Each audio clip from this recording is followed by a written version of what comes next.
ladies and gerbils. Yeah, so what we've got is a Gibson Les Paul Faded in bourbon. So let's have a listen to it and I shall tell you what I can. Let's go.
Pickup time. So, starting as we do, everything flat out. There's no push pulls on these. It's all, you know, straightforward humbuckers, no mucking about.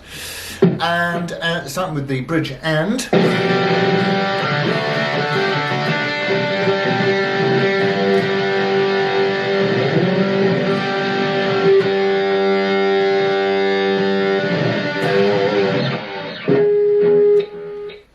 That's for sure. Right, and into the centre.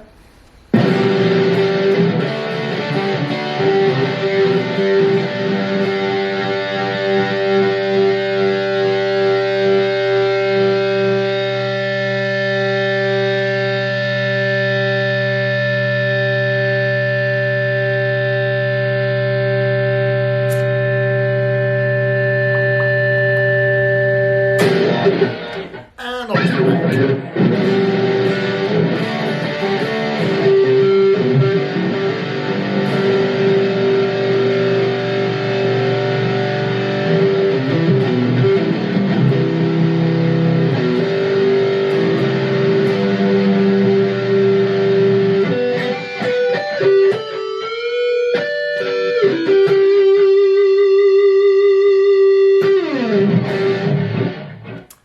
I think that these may very well be wound fairly similarly to what Mick Ronson was using back then. So anyway, let's have a look round. Oh no, clean first. Yes, see how they clean up. Well, so my oh my, let's have a listen to them on clean, starting with the bridge end.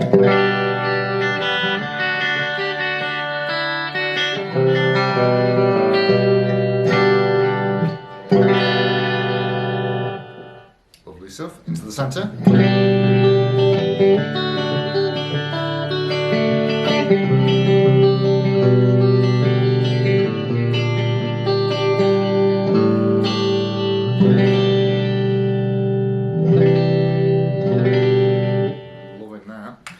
onto the neck.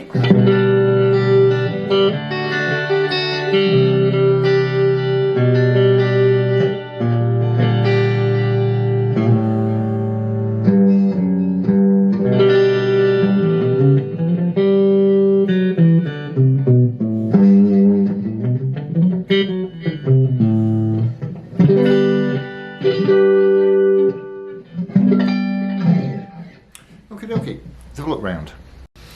Yeah, I think these are another 1 year only job like Gibson do. It's basically a studio with a maple neck.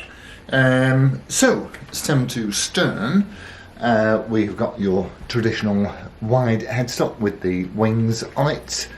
Gibson Deluxe machines on a maple neck, which I think you'll hopefully agree is beautifully figured. Mahogany body looks absolutely super. It looks very mahogany. Actually, it looks a little bit like teak. And we have got a maple cap. Now these, right, and this is sort of probably my the main thrust of what I want to talk to you about. So with these, they were only the second in the low to high price list in 2018, and they came with that nice deluxe bag, but more importantly they had an awful lot of weight relief, and this is not a heavy instrument. I mean, it's not as light as an SG, but you know, not far off. They've drawn a lot of those in this, I reckon. So we have got also a very, very light Tone Pros aluminium stoptail and ABR bridge, or at least Tune-O-Matic bridge, I should probably more accurately say Nashville. I've fitted the poker chip because it wanted it, but the maple cap, this is a stunner. And with these, a little bit like, well, really a little bit like a lot of the studios, you really do take pot luck on the finish that you get on the figuring that you find. And it was really the figuring in this maple cap, or the split maple cap, that attracted me to the instrument. So, rosewood fingerboard with acrylic dot inlays. The action is bang on where we like it at 1.25 at the 12th on the high E and 2 on the 12th on the bottom E. You got 490R and 490T pickups. You know, I mean, these they call them PAF inspired, and I can't help but think that the delivery with these, you'll see some numbers back here, they're both popping out late 7s, something like that, which is a little bit like the 57 Classics, but I can't help but think that the delivery with these will be fairly similar to what Mick Ronson was playing back in the 70s. It comes with a scratch plate, very light warm finish to promote early relicking, I suppose, and yet the only real evidence of use on this is on this horn here, where you can see pick wear on the horn, probably more than you can on the scratch plate, unless something else has rubbed against it. I don't know, can't imagine what's going on there. So there's no push-pull nonsense on them. It's proper full fat humbuckery, which is what we like, and really that is that. So these, they come up from time to time. They're a relatively new model, only 5 years old, and they're usually not terribly expensive. And like I say, it's a Les Paul studio with maple neck. Reminds me a little bit of the LPJ, except the neck on this is fast. It's fast and it's slim. It's like a 60s tapered profile. My word, it is really, really easy to get up and down. Yes, it's a flat, beautiful, beautiful profile. So, with all of that said, I think that's us done and dusted for this one. Thank you all ever so much for tuning in. I shall see you next time. Adios, amigos. Ta-ra.